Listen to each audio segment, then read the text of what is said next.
listening to Socialist Shelf Radio. Welcome back to the Socialist Shelf with another interview episode. It is me, Jacob, here with Lenore. How you doing, Hello. Lenore? And I'm today doing we great. have a special guest. We have Vincent Bevins. He's the author of The Jakarta Method and If We Burn, as well as a journalist. Vincent, thank you for coming on the show. Thank you so much for having me. Yeah, and where are you calling in from right now? Where are you at? Because I know you travel all over. I am in London right now. I will be going up to Sheffield tomorrow and then Glasgow on the weekend. How fun. I'm continuing to promote this book as long as anybody will have me. So yeah, I'm running around the UK at least for the next couple of days. Fantastic. Yeah, you've been all around. I was gonna ask, you're being in the UK right now. I've seen that there have been some like big right now with the Palestine protests going on. There's been some big protests in the UK. Is that still ongoing there, or is that because it certainly is in the United States? Oh yeah, still happening every Saturday, not too far from where I am. I've been to a few of them, not every single one. But absolutely. Some of them really, really quite large. I remember seeing there was one that was huge in London. Yeah, I was at that one. And yeah, just right over here. And so yeah, that continues basically every Saturday. You get, sort of familiar dynamics, members of this conservative government trying to write off the entire thing as sort of anti-Semitic or like a pro-Hamas thing. And then you go there and reality is totally different. It's just like a lot of families and kids and sort of like center-left people from around town. And yeah, this has been ongoing. Since the end of, since October, really. Yeah. Yes, absolutely. United Kingdom, one of the countries that pulled its funding from UNRWA, it's right up there with the United States in terms of complicity, So yeah, it's the belly of a beast, certainly. But yeah, absolutely, yeah. But anyway, that was out of personal curiosity, but just from asking from over there. But yeah, we're having you on today. Last year, If We Burn came out, and I've actually mentioned it on the podcast before. It's a book both me and Lenore have really enjoyed. But Vincent, if you want to give like kind of, I could say the elevator pitch, but if it's a long elevator going up for a little while, that's okay. How do you usually pitch If We Burn? How do you tell people about it? Because I want to hear it in your words. The really short elevator pitch or explanation is that it is a global history of the 2010s,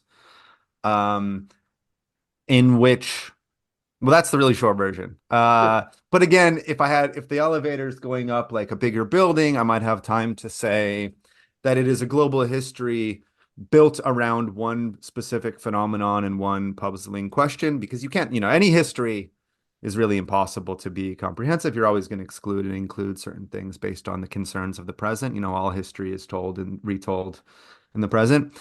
And this work of global history of the world, this global history from 2010 tells the story of the world from 2010 to 2020 as if the most important thing to happen in that decade is mass protests, that they got so big that they became something else, either overthrowing or fundamentally destabilizing existing governments.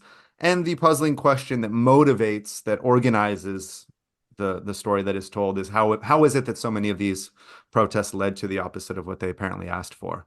So that's the medium length explanation. I view it primarily as a work of history that I built through interviews in 12 countries over 4 years, but with those concerns organizing the story.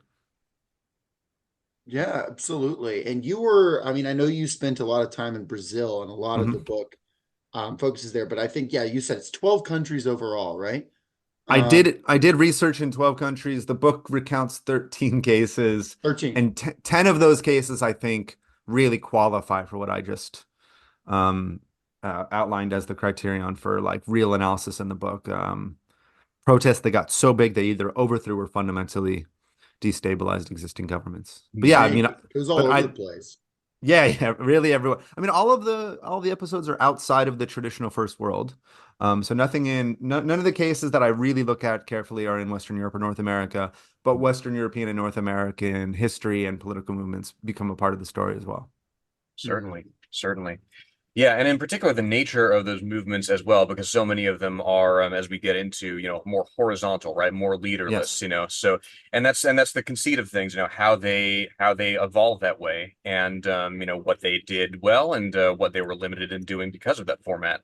It was an interesting coincidence actually, because you start off early in the book, you describe the SDS, Students for a Democratic Society, right, as an early Right. manifestation of that sort of thing, which Right. again, happy coincidence, because Jonathan Melrod, also a friend of the show, was in that movement. So Mm. it was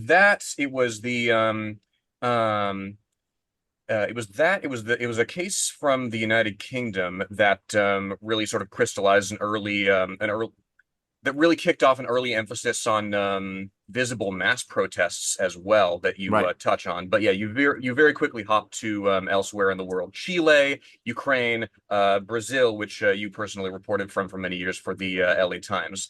Right. So it's a really interesting trajectory to watch evolve.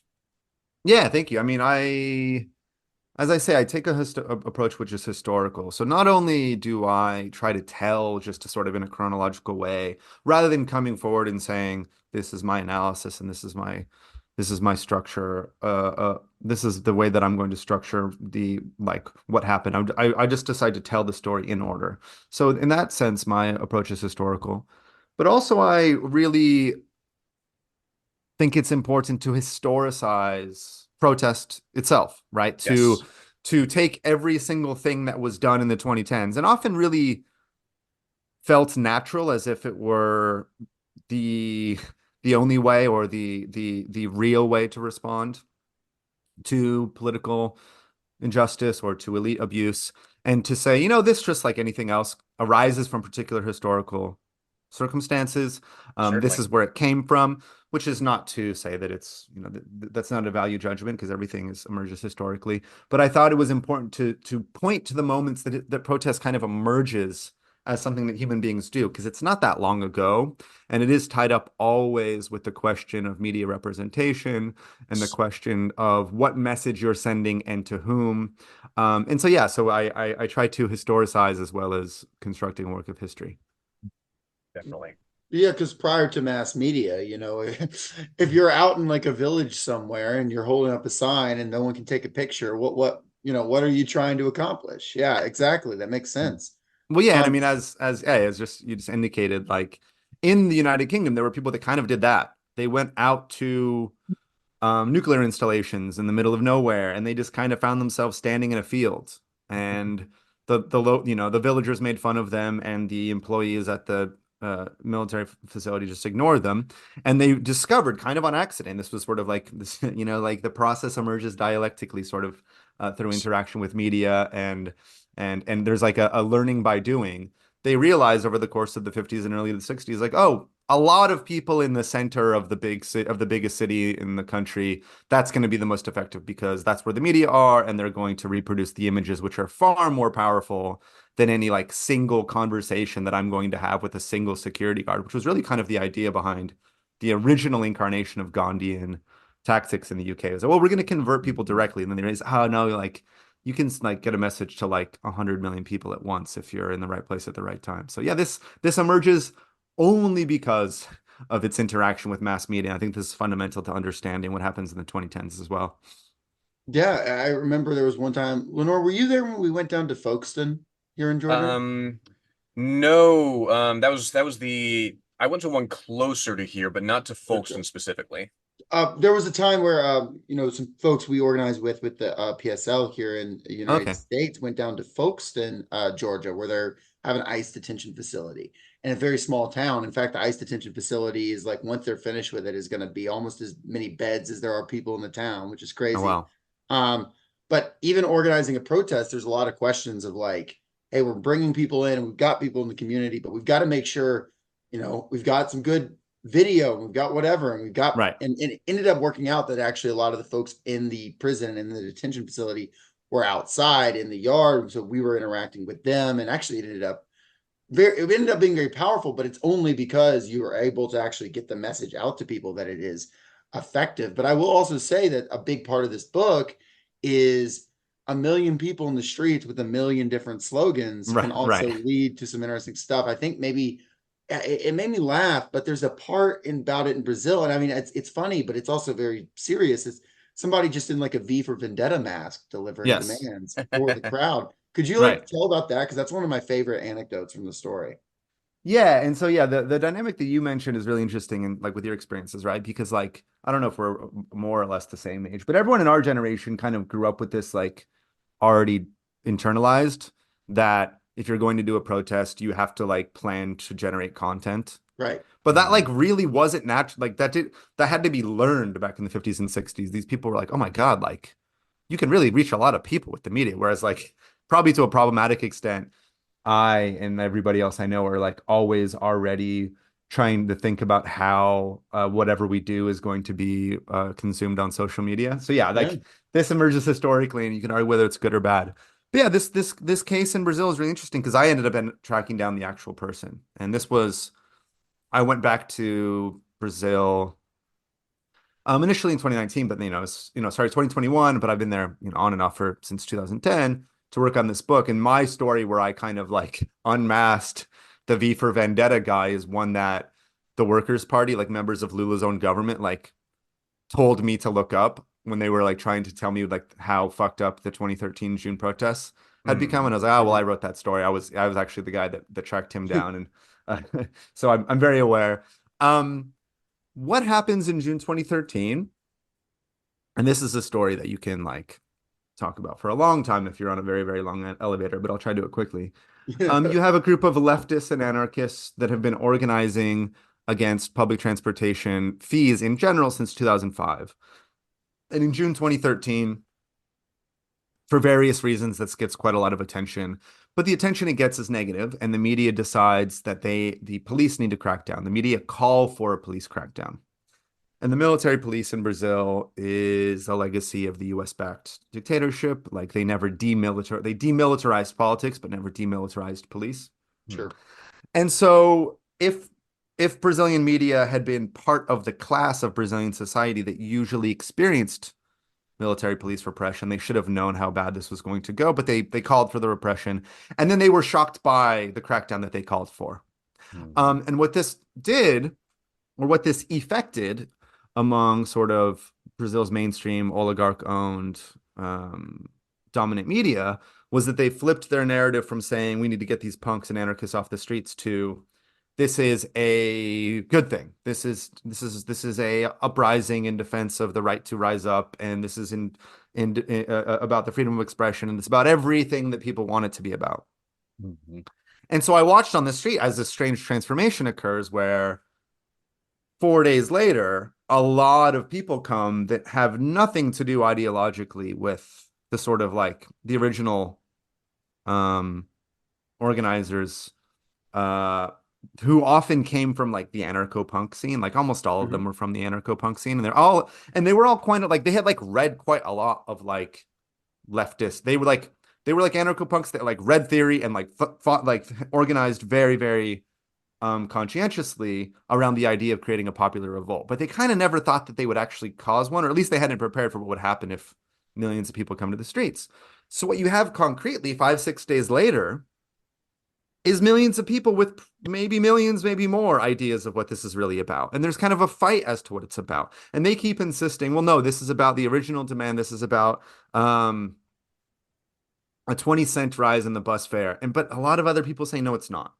And so there's this fight happening in the streets and on social media and on television as to what is this uprising really about. And then you get a video which drops. And at the time, like, I remember this, but it seems so distant now that it's hard to like to understand that it was actually real. But back then, anything that was like internet-y was necessarily positive and progressive. And so Anonymous, this group, which is like, because they're from the internet, they're doing hacktivism, had just like a lot of people just sort of had a lot of natural sympathy for whatever that was, Anonymous. And so this video drops on YouTube, and it appears to be anonymous. It's a man in a mask. He's wearing the V for Vendetta mask, and he says, well, no, this is what it's really about. We need to unite behind causes that the whole country can agree upon, and we'll leave politics aside. which is kind of strange because like, well, what's It's what kind of inherently a political, right? Yeah, what kind of exactly. a demand are you going to make in a protest that's not political? And then he immediately drops five, I would argue, kind of conservative and very formalistic Hmm. demands. None of them are about material conditions for working Brazilians. They're all about sort of esoteric legislative concerns, which really came out of like would have been familiar to people that were reading conservative media in Brazil at the time. Hmm. But like this video, for whatever reason, and in the last 10 years, like marketing agencies and like the CIA have probably spent billions of dollars trying to figure out what does go viral. But back, for whatever reason, it goes viral. And a few days later, you see people on the streets with signs saying five demands, the five demands. I'm here for the five demands. And I tracked this guy down 6 months later, and I say, oh, well, that's thank you. Can you prove to me that you made this video? He like does the thing where he like changes the YouTube profile in such a way that I can recognize. Okay, I said, oh, this is really interesting. How did Anonymous come up with the demands? And he's like, what do you mean anonymous? The whole point of anonymous is it is whatever I say it is. I just got a mask and made this video. I copied the editing. I just like copied the genre. I just like put the Hmm. distortion effects, and I got these demands from stuff that I saw on Facebook. Hmm. Yeah. And I was like, okay, well, you tricked quite a lot of people because they kind of thought anonymous was a real thing.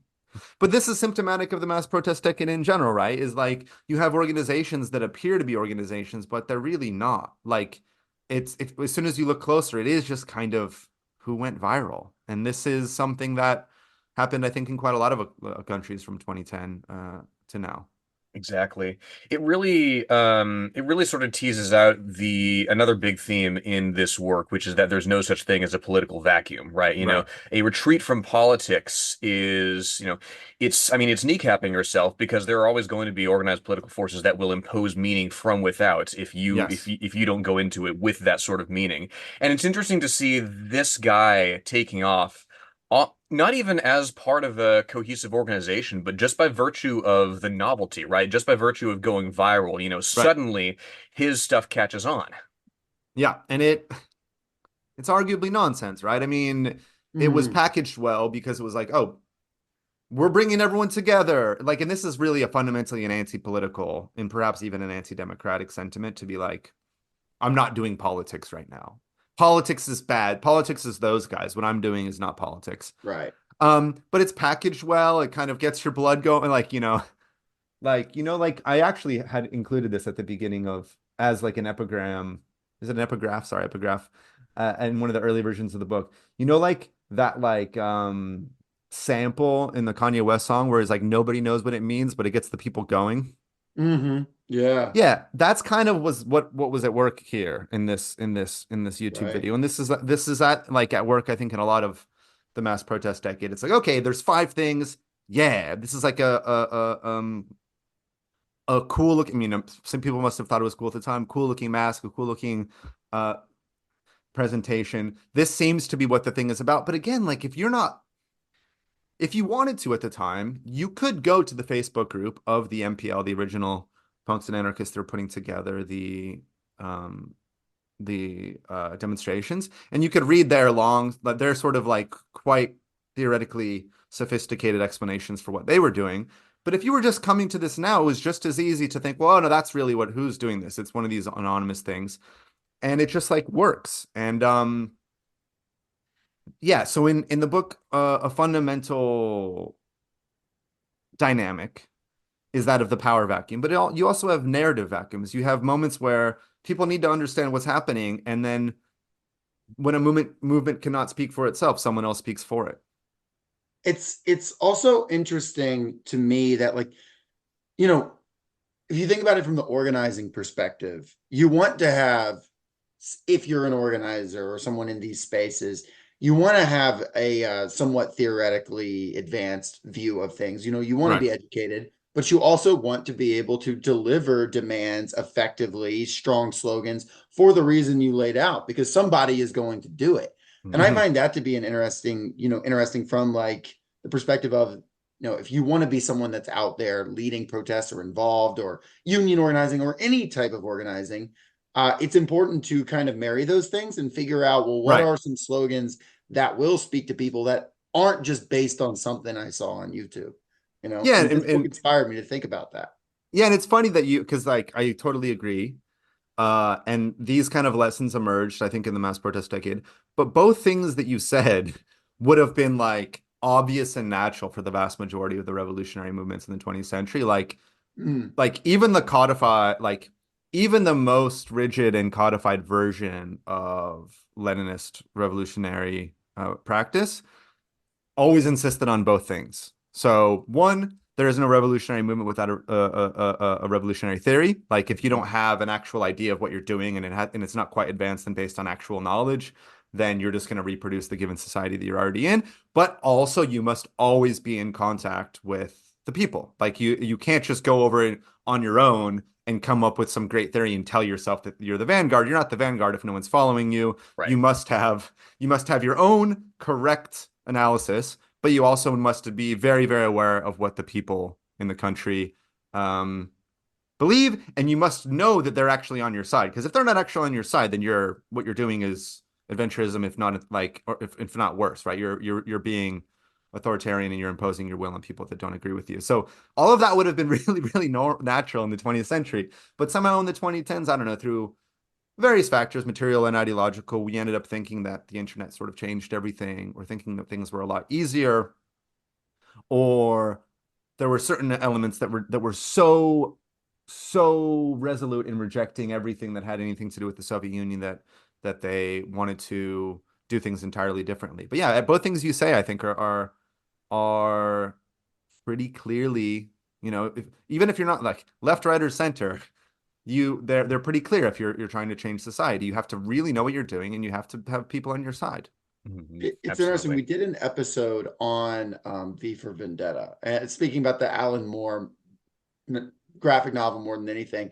Right. And one thing that we were like kind of, it's a fun story, but one thing we were laughing about during it is it's like this kind of, for this to work in this world, you have to have this all-powerful guy who can pull things Right. off and be in touch with the people. Right. And in the graphic novel, he has the computer that controls the whole country too. I think in the movie, he's just more of like a super soldier, but it kind of, I mean, the V for Vendetta mask kind of makes me think of that. And then the whole anonymous movement in general, I think, is kind of emblematic of that, of this idea of like, well, maybe there are some people on the internet who are hacked into the code and they're going to control Right. everything. And Right. we're in link. And it's like, no, there's actually just not these super soldiers out there. And we did this, and I say we, like the mass culture did this in 2020 as well. I remember in the American protests in 2020, there were people like, oh, well, there's these, you would hear it from the right, but you would hear it from the left, like, oh, there's these super groups of underground Antifa cells that are gonna, and it's like, no, actually, there's not so much. No, there's not. Well, this reminds me, he's in the book, you might remember him, but Piero Locatelli, the guy who was arrested for carrying vinegar and then Yeah. ended up generating this kind of cringe name for the protest, the V for Vinegar uprising of 2013. Yeah.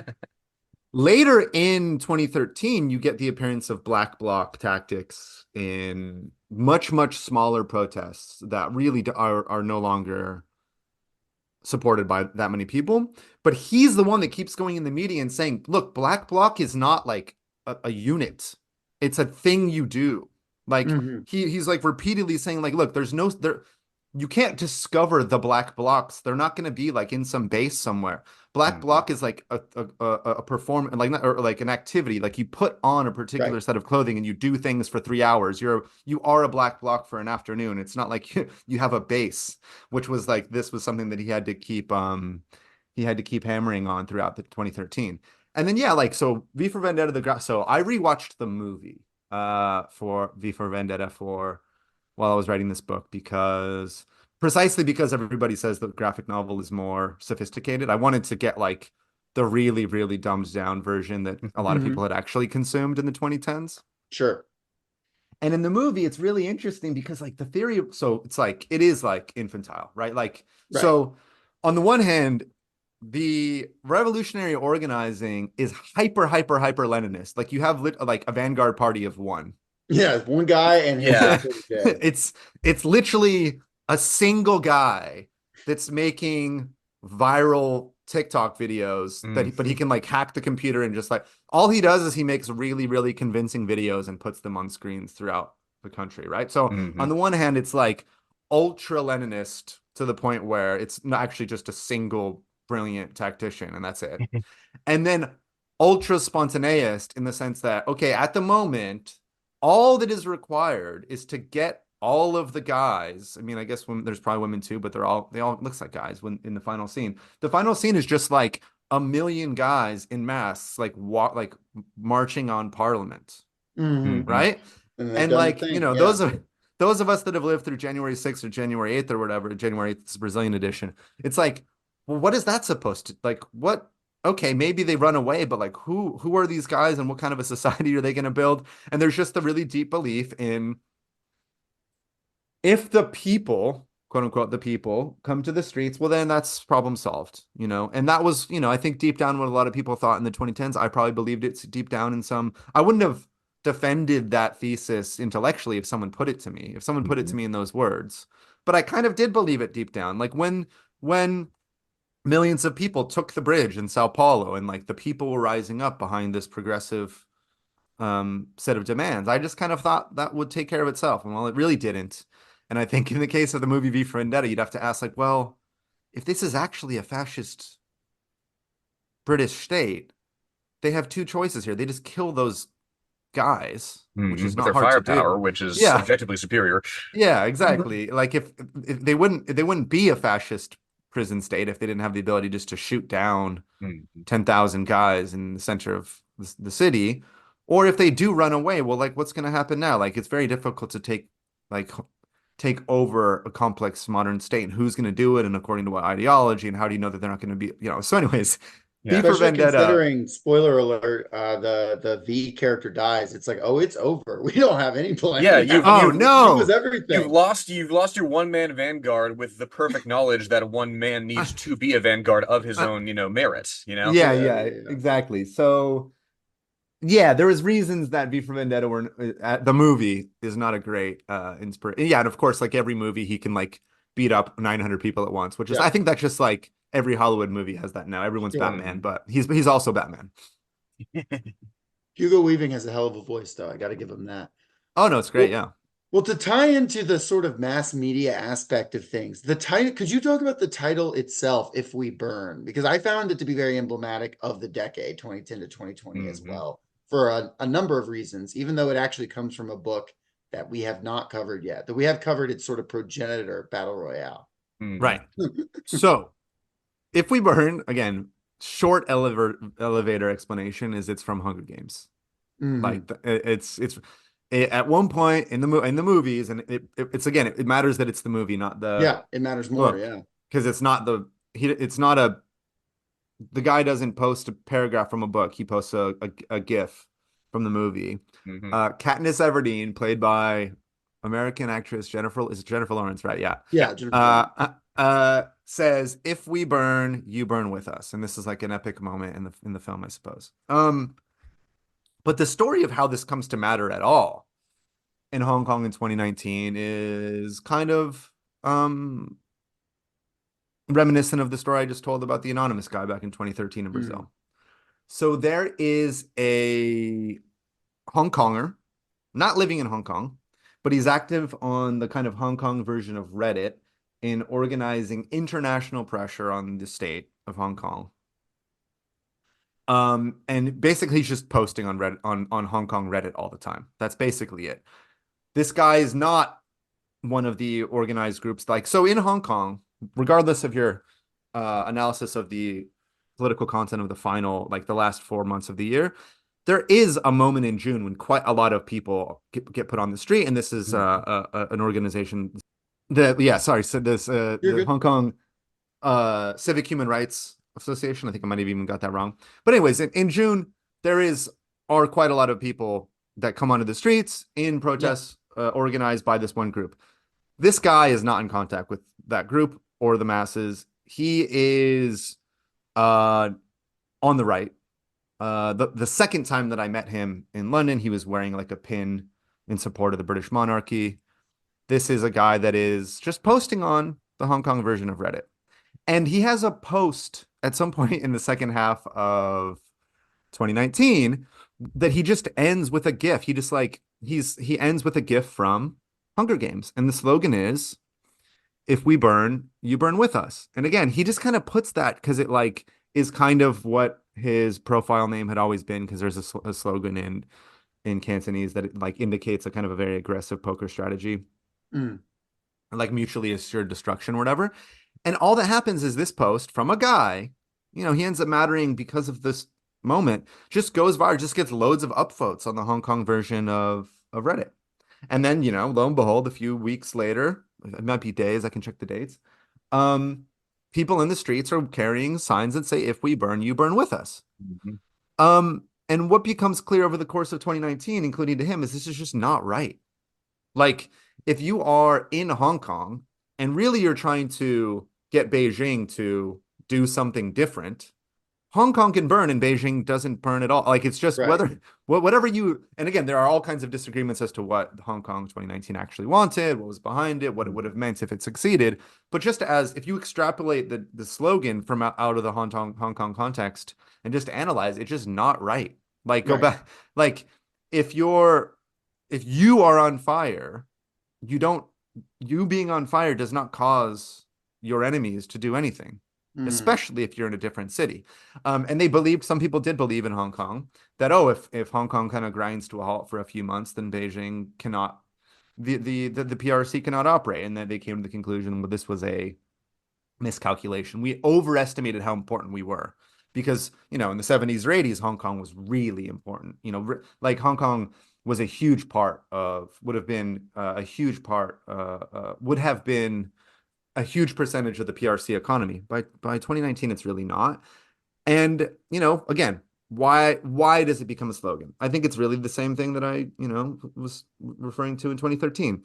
Nobody knows what it means, but it gets the people going. Like, it was just like, yeah.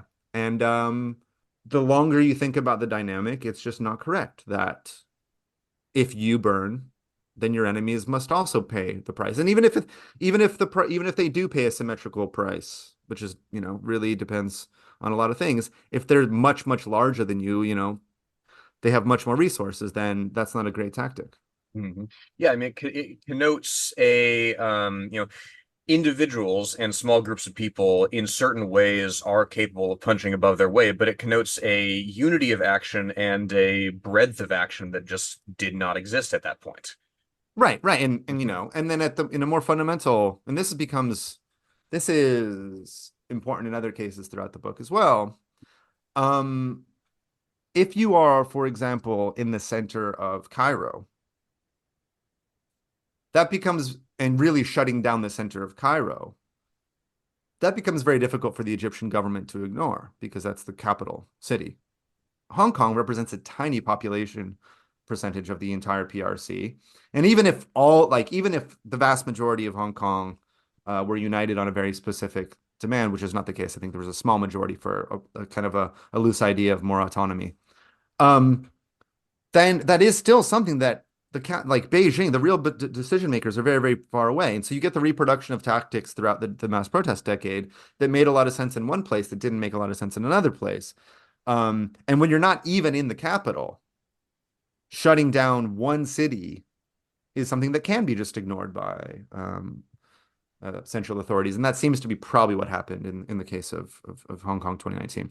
Yeah, sorry. The thing that it doesn't matter, but it bothered me that it's the civil human rights front. Sometimes I mix up Mhm. civic human rights front. And these were the people that told me, these people that did actually have enough contact with the Hong Kong people to get a lot of people on the streets in June.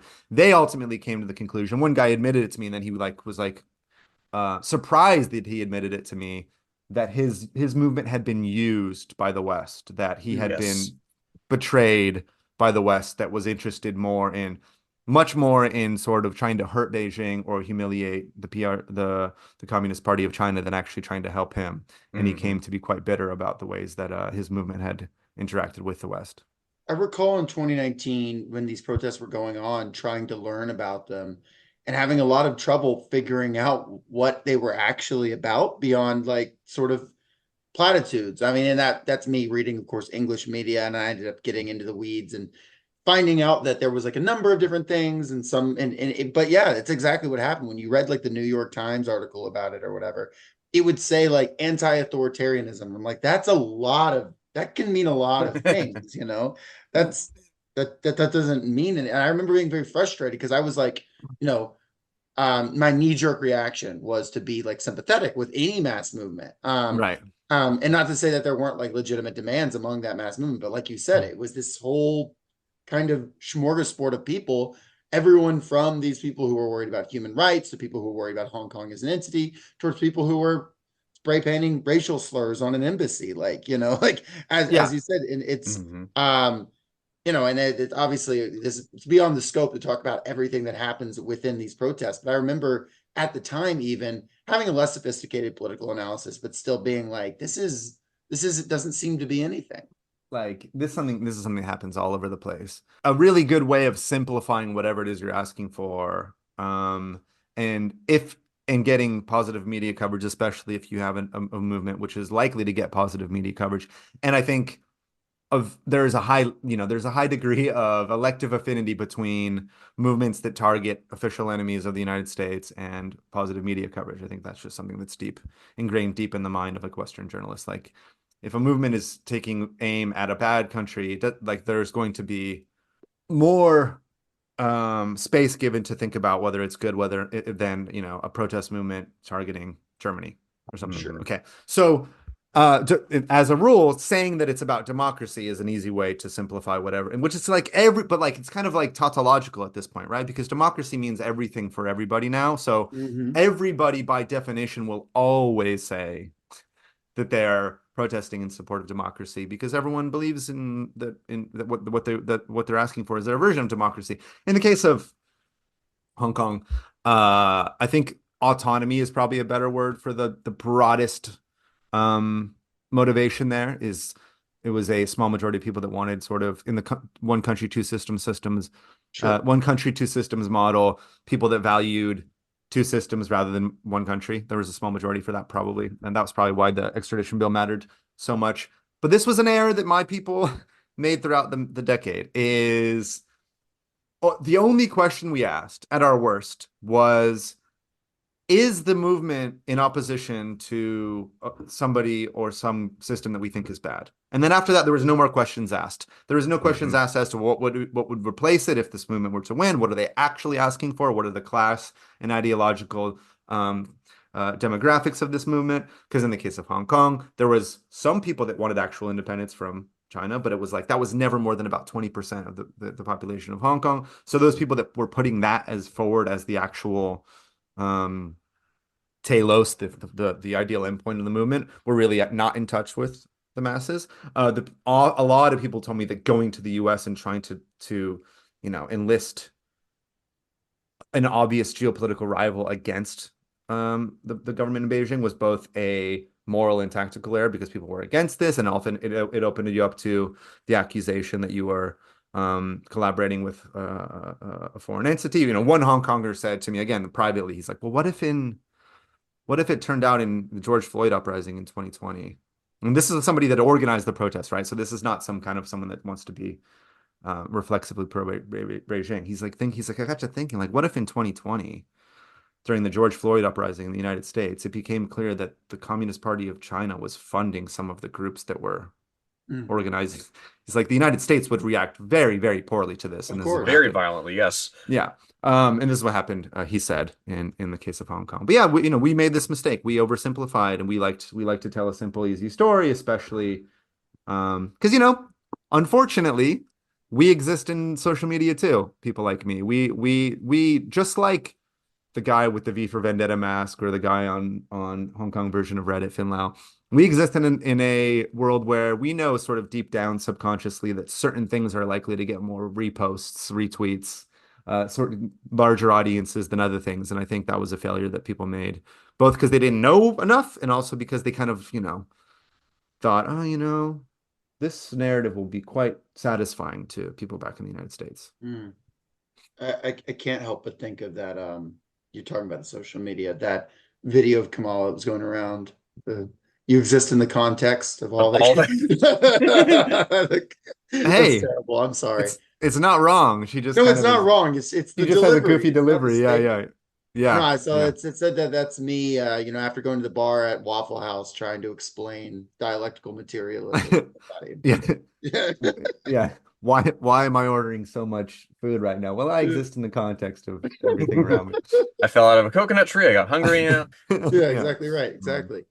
It's that thing. It's that thing of where, it's the fundamental, the amorphousness of it, right? A movement that is not necessarily trying to be everything for everybody, but everybody has essentially it's a flattened landscape where everybody can impart meaning to this, and it Right. becomes very easy to, yeah, exactly, for even if one faction accepts, this foreign aid or foreign support, from the United States, from geopolitical rivals, suddenly it becomes very easy, because of that flattening effect, because of that leaderlessness, to say, okay, this is fundamentally, an astroturfed thing, right? Regardless of Right. the validity thereof, Yeah. which again, it points to the necessity of, if you're going to make a political project out of this, you have to have some form of authority. You have to have some form of, you have to have a political project which you're organizing toward and which you're communicating. Yeah, and it's funny. Like, there's two words that you just used that I'm gratified to use. Like, on flattening, I think is something that really happened in the mass protest decade. And it was a lot easier to see everything in, say, Ukraine as one thing rather than a movement, like a historical process with distinct movements, distinct factions that actually evolved over time. It was a lot easier just to say it's all about this, and that was almost always wrong. This process of flattening in the mass protest decade, because things really did change, and like different people were involved for different reasons. And then you said, you have to have some form of authority. In the 2010s, there was a lot of people that would be very quick to withdraw from anything that appeared to be authority whatsoever. Right. No But at the same stage, I time, think these is are the all thing. people that would celebrate Martin Luther King, Right. right? These are all people, these are all, there was a kind of hyper spontaneity, right? A belief in an extreme um reaction to leadership that ended up putting people in a strange position where they would have been calling CORE and SNCC and Martin Luther King the people that actually created the like modern repertoire of the effective protest movement. By the standards of the 2010s, they would have been called authoritarian. Right. And it was, it would be great if you could put together a movement in which there was never any representation or no one ever emerged to speak for the group. But it turns out that someone does emerge that speaks for the group. And it's much better to have that person be in organic contact, actually really representing a real movement like Martin Luther King did, than just be a guy who can go viral with the most exciting GIF from Jennifer Lawrence with flames behind her. Yeah, it's this sort of shying away from authority, shying away from leadership. I think there's a tendency when somebody's, I don't want to say elevated in that fashion, because that implies like being above criticism, because like there's a tendency, I think, to divorce leadership from accountability, when really those things are like interlinked. I mean, Exactly. even a titanic figure such as King, right? There can be forces like he was initially against the slogan Black Power, because of what it might imply about the movement, and Mukasa Dada himself said, yeah, no, we re-educated King on that front. There are certainly moments where the masses that you're guiding can push back and say, no, actually, this is more representative of where the people are at, right? Right. That's real leadership. That's real representation. So, Mhm. I'm not, there have been, this is a thing that happened in 20th century and it will happen again. You do get the case of like four guys just wandering around saying we're the leaders, we're the vanguard of the masses, and Oh, we see it have all the time. Yeah. yeah, we In the streets of Atlanta, it happens we non. have the correct theory, and because we know the right things, that means we're the leaders, we're the vanguard. Well, you're not really the vanguard if no one's following you. Right. And real leadership, real representation is when the people have selected you to speak for a movement, but then if you were to abuse your position, if you abuse your platform, if you are to do things that puts you ahead of or behind, or just you just lose your mind, and you lose contact with the people that you represent, then they remove you. And like Sean Fain, for example, who's like, a classic example of like the return of like a 20th century structure. Sure. You know, he he's the one speaking for UAW, but if he can't just say whatever, because he'll lose his position immediately, right? He has to have the support of the actual workers. And this is something that was very familiar to everyone in the 20th century, but somehow, I don't know, we thought the internet changed everything, or we thought that we could sort of shortcut past the hard work of building collective power. And it would have been great. It would have been great if we could just jump to victory. But yeah, it turns out that these processes really matter in moments of struggle, and a successful protest movement engenders moments of struggle, whether you like it or not. Yeah, we had referred to him earlier, but Jonathan Melrod on the podcast a couple of weeks ago. Right. He's in the Progressive Caucus of the United Auto Workers and all that. And he even actually kind of touched on it. He's like, you can have people that are skeptical of like union leadership and all that. And then he's like, but we elect them and there's real democracy. And if it doesn't Right. work, then we remove them. Right. That's how it ought to work. Right. And so yeah, and that was an interesting. Actually, by the way, you'll appreciate this. He literally said your book was next on his list of books to read. So Oh, that's great. Yeah. Quite a few union people have actually gotten in contact. I've gotten pretty good feedback from union people. But yeah, I think I say in the book, to bring this back to pop culture, I think there's like one Please. line. I don't know how I go into this, but by the middle of the 2010s, the possibilities of real representation had seemed so distant. The links between the represented and those who represent them became so frayed that when you use the word, people just thought of like someone on TV that looked like them. Right. Like representation came to just mean by the end of the 2010s, like, is my particular demographic reproduced in pop culture? Right. Like, and obviously that dynamic, and like that is kind of like, I think, quite a bad answer to a real question, is like, well, stan culture is because I don't actually have anybody in the mainstream that I actually that represents me, that I have selected to be there, that I can control in some indirect way. I will like pick my avatar and just Right. sort of pretend that they're doing what I want them to do. No matter what they do, I'll pretend that it represents my true desires, because we've lost contact with the type of representation which would have been very natural in the Black Panther Party, for example. It was very Right. natural that you could join, become a cadre, be involved in the organization, carry out some task, maybe move up the organization, be part of a collective struggle. And well, now we kind of like watch, music videos and television to pick our favorite guy and be like, that's my guy or that's my girl. Sure. And that's a very, very, I think, impoverished impoverished conception of representation.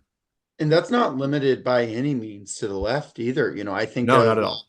people like Donald Trump's fans basically spending all their time posting, what is it, the frog with the blonde hair, or the Pepe the Frog, and it's just a Trump version of it, and being like, anytime he does anything, it's like all part of the plan. I mean, like you have that's and it's like, not because, even if it's something they disagreed with 5 minutes ago, because they've chosen this guy as their avatar of like vengeance for Yeah. Well, this is the whatever classic reason. shortcut, which works so well for the authoritarian right. And this is like the classic playbook of fascism in general, like the Right. historical fascism, is that, oh, instead of building, let's go back to the 30s, instead of slowly building the SPD over decades and having a mass labor movement, which, by 1914, supports World War I, but I would say that's like the classic, at the time, that would have been the classic social democratic vision, is you build an organization that puts somebody forward that is responsible to the membership. The fascist answer is just like, let's just put a guy. We just grab a guy, and then we will mystically say that he does represent the people, and then we all Right. just have to get behind that. And some people really believed in it. You got lots of Germans saying, "Oh yeah, that guy, that's my guy," but it was backwards. It was top down, and then if you didn't agree, there was, there was big problems. But that's the classic, that's the fascist shortcut, which, is part of, why that movement is so dangerous, is because it can sort of jump a lot of the work that properly democratic movements have to do in order to have legitimacy, is to build from the bottom up, or have sort of interaction between the top and the bottom where they just grab a guy and he's like, yeah, that's my guy. I don't care. As long as he's crushing my enemies, he represents me and I'm with whatever he or she says. Yes, it sells, not only that this one guy can represent you, but if that's the case, if, I alone can fix it, as whoever says, whichever figure, suddenly you recuse your involvement in that political project, or, if you are involved, you become essentially a foot soldier, right? You can be deployed in whatever capacity and not really have to interrogate it. It's that sort of disengagement, I think, is as much a product of fascism as active recruitment. Yeah, I mean, it's an easy answer. And this is why, you Mhm. get this in the 2010s as well. It's like, it is a type of resignation to just say, well, I'm against all politics. Because first of all, you're not. But you can pretend that it's an easy way out and just say, well, all of Mhm. that is bad stuff. I'm out.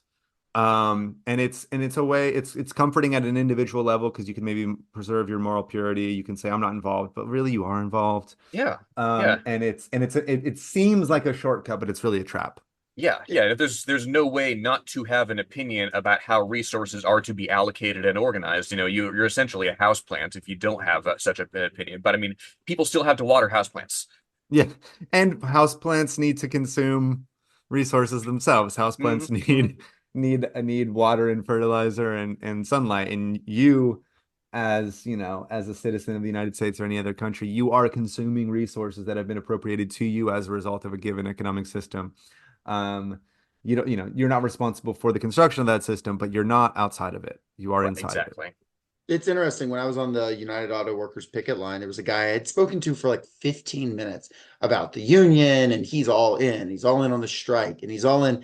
And he even gets into like, I mean, without even me prompting it, he's like, and we're sending too much money overseas on war. And this, and he Hmm. says, but like at the end of the day, I'm not really a political person. I was like, you're on a picket line right Yeah, now. yeah, yeah, Like, yeah, yeah, you're exactly. sacrificing your paycheck to be here you know what I mean? Like he's Hmm. inherently political. But I Yeah, think well, this is a sometimes for yeah, people that please just go on. comes down to I don't like the structure that is.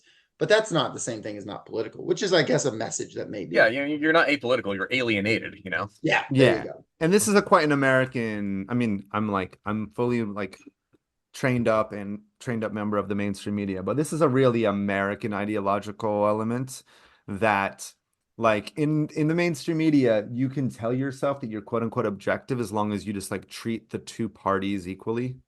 Right. Hmm. Like you can have an incredibly strong opinion about Israel or Palestine or China or anything else, but the idea of politics as the narrow range of opinions that are fought, the very narrow range of issues that the two parties argue over. That's politics. Oh, yeah. Everything else is not politics. The only thing that is politics is the differences between the Democratic and Republican Party. So often people, when they say in the US, like, the classic, like, guy, like your uncle at Thanksgiving or whatever, my uncle, if you're like, let's not talk about politics, that means let's not talk about the stuff that MSNBC and Fox News fight over. But, that's an incredibly narrow conception. And I think it's quite American. Absolutely. Well, one more thing I really wanted to, touch on is I was gonna ask, now that we're not in the protest decade anymore, now that we're in the 2020s, not that there's not been protests and there are not going to continue to be protests, there are right now. Do you see any of these trends changing, or do you feel like it's staying the same? And as sort of a second part of that, kind of wrapping up here, but what lessons, I mean, they may be already kind of inherently have come out of the conversation, but what lessons do you think people need to learn, and what do we need to be thinking about, especially Yeah. now as there's a ton of protests? I mean, I was at a protest in DC not long ago that was like several 100,000 people. I Two of mean, them. yeah, two of them. Exactly. So I think that your second question can be answered within the answer to the first one. Sorry Go if I'm for it. being a little bit cute there. Yeah. So the I do on the to the question of whether or not the trends are changing, I would say on the one hand, people seem to have, it's not just the interviewees in the book, my book. A lot of people have been paying attention to the way things work in an era of mass protest and mass media and social media reproduction. And I do see people learning to some extent some of the lessons that have emerged in the book and also in our conversation. So some of the stuff that we've seen in support of Palestine, for example, is very intentional about being clear and not being spontaneous. So because there's an understanding that there will be a fight to define what you're doing and who you are, sort of the JVP actions where everyone wears the same t-shirt and does quite a disciplined occupation of Grand Central Station. It says Jewish Voice for Peace, ceasefire now, Jews for peace. That seems to have incorporated some of the things that we've talked about today, is that that's if everyone's wearing the same shirt, clearly this is not a spontaneous action, right? We had to like print hundreds of shirts. Yeah, And unity of action, unity of demand. Yeah. And so on one hand, one part of your answer is that, yeah, I have seen some people incorporating some of the quote unquote lessons that I think that we've talked about for the last hour or so. On the other hand, I do think that it remains the case that mass protest is the easiest and most readily available tactic to most people.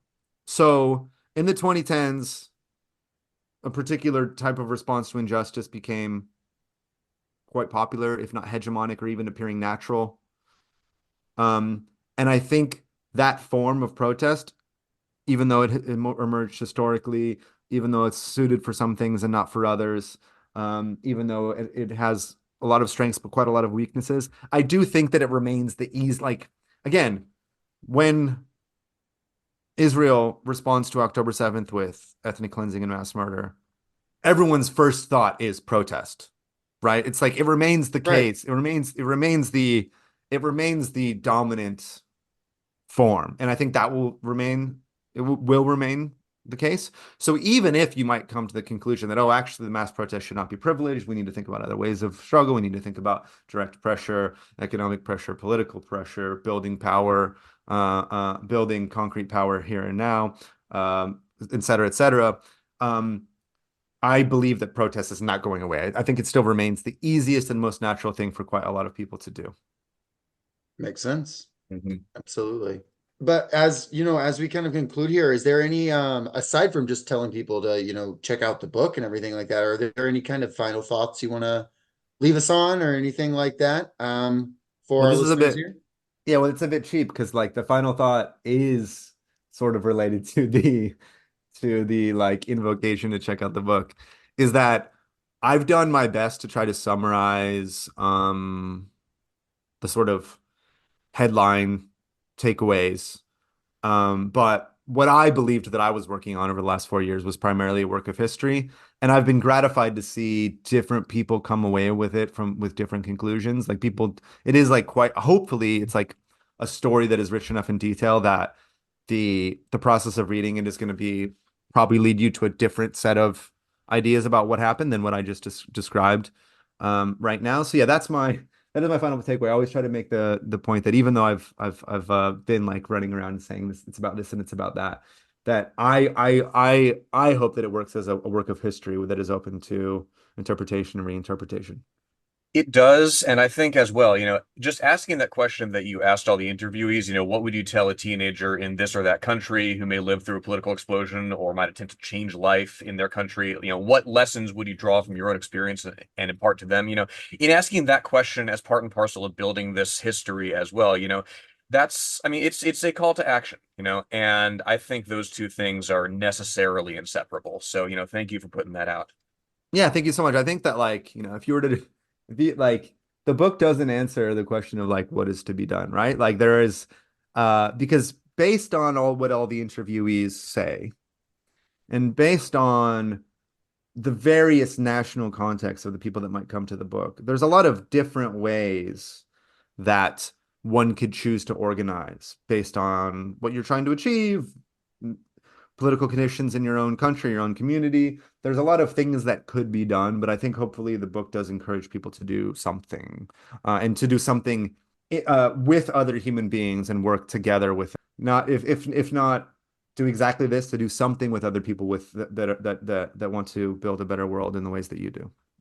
Absolutely, 100%. Well, everybody's working to try and figure out what is to be done. Vincent, if you end up Yeah. writing What is to be done Part 2, Part come back on two. the show to tell us. Okay. We're eager to hear. Where can people find more of you, websites wise and social media?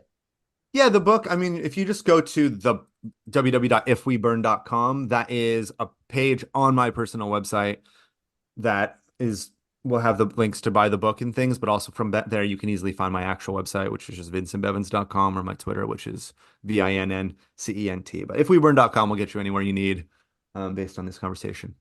Fantastic. All right. Thank you so much for coming on, and thank you to everyone for listening. The tagline of our show is to read good books and organize. And this has been an episode about reading good books and the necessity of organization. So appreciate you all. You have a good one. Been a pleasure. Take care. Thank you.